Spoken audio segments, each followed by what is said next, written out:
how to clean this floor commercially to get all the sand off is I have got 2 buckets of water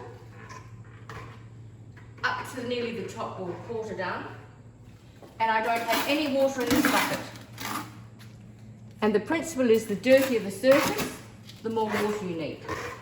So I'm using a Hedgehog Floor Pad here, full of water. I just put it in this little press. And actually I'm not going to press too much out because this floor is filthy dirty. And the principle is the dirtier the floor, the more water. So if you've got a lot of sand, then you need to have a lot of water.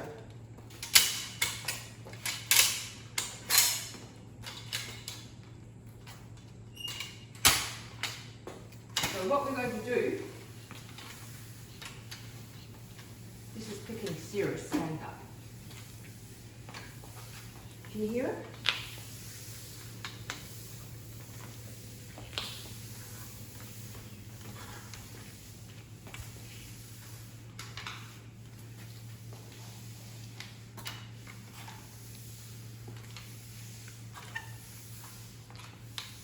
Let's see what we've got so far, Catherine.